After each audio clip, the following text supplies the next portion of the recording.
God today, y'all. Alright, y'all. So I'm here to give y'all love after lockup. Alright. So check this out. First of all, let me apologize, y'all. Last night I kept harping to you guys about the boys not out, boys not out, boys not out, boys not out. I kept harping on it. I did. My bad. I had went out yesterday. I didn't plan on being gone for that long, but girl, listen, I was out Brooklyn. Me and my cousin was drunk boots, okay? That's the truth. I don't know what else to tell y'all, girl. I was drunk boots. I ain't get back home to 2:30 in the morning. So y'all lucky I'm up early in the morning to sit up and watch this foolishness. Now we can segue into that. A lot of you all kept telling me how I was supposed to watch this. But y'all, I'm sorry. I'm a Pisces, okay? I say it all the time. My mama was a queen and my daddy was a king, okay? They taught me and my brother to always look at any situation to come into it with common sense. So I can't help but not have my common sense cap on. I just can't. And a lot of this stupid ass shit that these bitches is up here doing, it is not for the glory of the kingdom. And it don't matter whether you black, white, Puerto Rican, or Haitian, you know. We sons on the Zulu Nation, however it goes, child. Shout out to A Tribe Called Quest. Love after lockup, damn it. This is season 3, episode 36, Sugar Daddy Your Boyfriend. Try ID channel, try Oxygen, try Lifetime Movie Network, honey, because something tells me that's exactly what Stan gonna end up on. I don't want to wish nothing like that on nobody, but that's no shade. But we'll talk about it. So speaking of Stan, bitch, Stan talks about the hardships of moving on after his wife passed. He talks about having no boundaries when it comes to sex.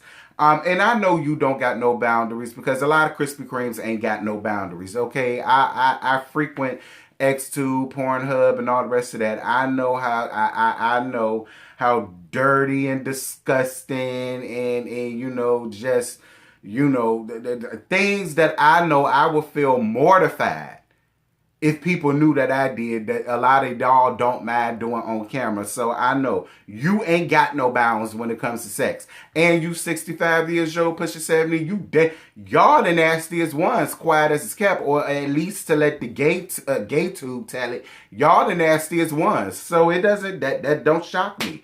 I will say this though. My condolences to you, Stan. Because the way you talk about your wife, I could tell that she was really the love of your life. I could tell from the pictures too that y'all got married a long time ago, and y'all been married to the day she took her last breath. So Stan, I totally get it. And the fact that you got 2 cats, Stan, you done turned around and became a cat man. So I am glad that you're at least having some type of human companionship over there. But I just don't like where I see this going, especially with Lisa. I think Stan is too good of a man to be setting up there being taken advantage of. Because let's be clear, he's being taken advantage of by Lisa. He is. And it was evident down to the end of this thing, and we're going to get on it in a minute. So then he talks about, she calls him and asks when can she meet his daughters, things like that. And Stan is like, my daughters, it ain't her mama. So they really don't like, people like that. And then on top of all of that, Lisa is around the same age as his daughters. Then he turned around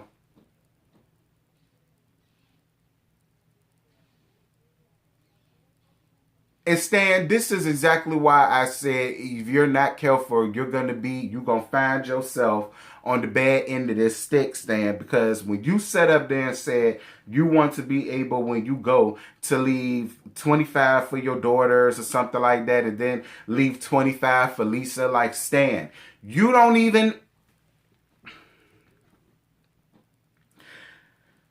So Deontay is getting ready to pick up Nicole. Let me tell y'all something. Deontay is a little slow. He a little turched. But Deontay got body. I mean, body. Like when you look at Deontay, he look all skin and frail, like that girl, a bag of bones. But then once he took off his damn shirt and flexed his muscles and he had well-defined 8-pack and shit, I said, I would wrap my thighs around Deontay, but I couldn't do it for too long because, girl, my thunder thighs, child, it'll suffocate him. Listen, then he talks about sex with Nicole. Listen, I don't want to hear you talk about you keep on doing that, your ass gonna wind up with salmonella. Moving on. So Courtney had it in her pickle soup was the most ridiculous and the most stupidest shit I think I have ever seen in my life. And then it was all for nothing because he either asked her, what the hell is you doing in this ridiculous damn costume? Listen, that's Krispy Kreme shit. We gonna move on. So Rachel talking to Doug, and then she's having lunch with her mama. So she talks about how her ex-husband was not only a felon, but he was also a heroin addict. And then she talks about how she's now spent over $30,000 on Doug. I don't get how the fuck a bitch that's locked up behind bars can cost you well over $30,000. Like, that's...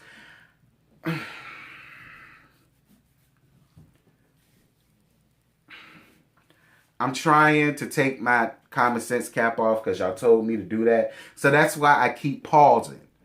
Because it's like I want to go in, but I don't want to go in because I know what this is supposed to be. So that's where the pausing comes in at. Because I really want to read that bitch down. Okay, I really do. I want to talk about all of them like a dog. Straight up. But because I know what this is and I don't want to get my blood pressure. Because, girl, listen. When I saw Deontay come on screen, my pressure was already high. All right. When he first got up there, my pressure was already high. It calmed down a little bit once I saw him in all his body. You know. But all right.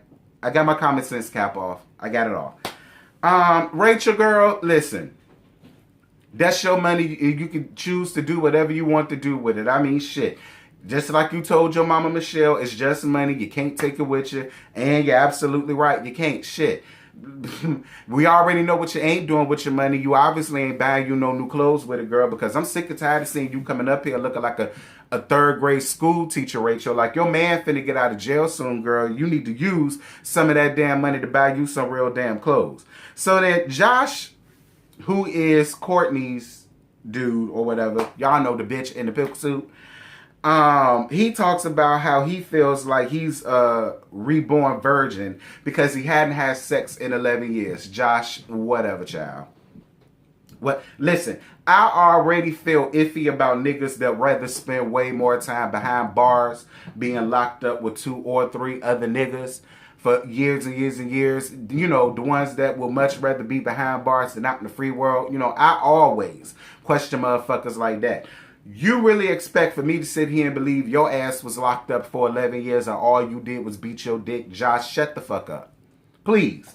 Anybody that listen, I always look at motherfuckers funny when they've been locked up at, girl, quiet as kept. I'm being generous. And I'm going to say 5 years. But you was anybody that was in double digits, Josh, please. If anything, you got your dick sucked, bitch. Stop playing with me. Moving on.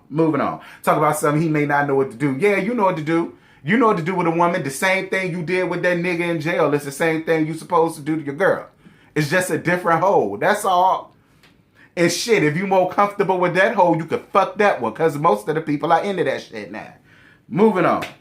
So Brittany celebrates her dad's birthday party. Brittany confuses me because Brittany get up here and talk all of this big money shit. My family well off, my family this, my family that. So I'm expecting her to come into this big lavish community, gated community at that, child. You got to show up proof ID, you know, a piece of mail or something like that to even get up in that hole. I'm expecting her to pull up into this big, luxurious mansion, kind of like the mansion that was on the Best Man Holiday. I was expecting her to pull up in something like that. Girl, for your family to be well off, y'all living real regular. Like, I got family that live in those exact same style type of houses, child, and they ain't nobody well off, child. They live like that, and they quick to tell you their asses is broke. I mean, I'm just saying, Brittany. Moving on. She picks her dad's birthday, which I don't know why anybody would do that. But she picks her dad's birthday that decides to tell him, her mama, and everybody else that's there that she's dating a felon and that he's about to get out soon and all of the rest of this shit. So then she lies to them again. After she finally told the truth, because she's been lying to them all this time, then she turns back around and lied to them all over again about where he's paroling at. She's talking about he has to be in a halfway house, then he's going to stay with his cousin, but the whole time he going to come live with you. I mean, it's like you're already being honest, Brittany. Brittany, you can't sound more stupid than you already do. No more stupidity can fall out of your mouth than what has already done had. So since you're already telling the truth, and since you already look stupid, and since you already look dumb, and since you already look like a simp, you may as well just go on ahead and tell the truth about every damn thing, girl. I mean, you may as well. Why not? Now you done sit up here and told a whole nother damn lie. And then another thing that Brittany did that I didn't like, you sat up there and you lied to these people and you kept this man a secret for about what? 9 months, a year, however fucking long y'all been together, his ass been locked up. Then once you tell them about it, then you want to force them to try to meet him. When the mama was like, I'm letting you know right now, I ain't ready to meet him. And then you can look at your mama and say, oh, I mean, but the best way to get to know somebody is by meeting them. Yeah, you're right. We should have met him 9 months ago, or however long ago it was that you've been with him. We should have known him. Like, I hate when people do that. You kept a secret from these people for this long. Now you want to force them to try to make them meet them. Like, you can't put these people on the timeline. You can't put these people on the timeline. It's not fair. It's not fair. You don't have that right to put them people in that timeline. You don't. You don't. And if I was them, I wouldn't want to meet his ass either. Because for you to constantly talk about how well off your family is, and you have this, and you have that, and y'all do this, and y'all do that. The mama is right. Listen, I keep telling you, whatever you watching your coochie with, bitch, you need to find something else. If you're using Dove, girl, go to Dow. If you're using Dow, go to Suave. If you're going Suave, bitch, go to Irish Spring. If you got Irish Spring, girl, go to Axe. If you got Axe, go to Old Spice. Women like Old Spice nowadays. Shit, you can always go cheap and get that dollar soap, girl. Anything better than what the hell you're washing it with. Because I was with your mama.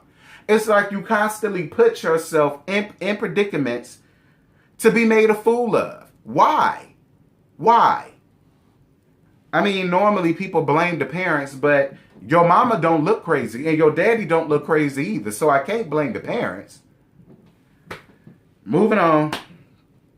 So Nicole finally comes out, child. Nicole goes to hug Deontay and child. She had all of that powdery Betty Crocker based makeup all over her face. Talk about something that's prison makeup. Yeah, I know it is, child. I know it is. I know. Because it was very dusty, very powdery. Let me leave Nicole alone, child. Let me leave Nicole alone. So Stan goes and buys Lisa 3 wigs. Because I guess Lisa talks about, you know, she don't feel feminine no more and all that stuff. Duh, dummy, you in jail. You're not supposed to. You should want to unless you kitty clicking with one of them hoes. Anyway, so he decides to go to some sister. Shout out to the sister, though. Shout out to the white man that gave the sister some business, okay? Because he went around there and spent a good $1,300 on 3 wigs. And sis, what type of hair is you using that 3 wigs cost $1,300?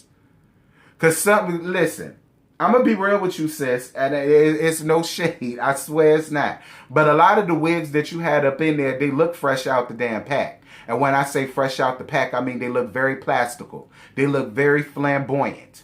All right? They really do. They look very Kakalanish. They did. They looked very cheap. So when you set up and told that man, and then the fact that you thought about it, you took that man, that couldn't have been real. I refuse to believe it. I refuse to, and if she did stand, I got wigs around here that you could buy. So anywho, Lisa calls Stan and she tells him about his brother who got caught trying to flee the police or some shit like that, girl. I don't know. And then she's going to call and ask this man for $30,000 for bail money after she sat up here and said, because I see what she did. She said, yeah, you know, he's gotten locked up because of this, and this ain't the first time it happened, then I don't know what I should do. I don't know whether I should just chalk it up to the game and let him do his time so he can learn his lesson, or should I get him out? So then when Stan said, hell nah, bitch, I'm not getting your brother the fuck out of jail. All of y'all some damn criminals. I don't even want you around them. Because to let Stan tell her all of her family are criminals. And so he was like, nah. I can't help him with that. Like, he gonna have to chalk it up to the game, like she said. Then she's gonna turn around and try to make excuses as to why she should get him out. Bitch, why? Why?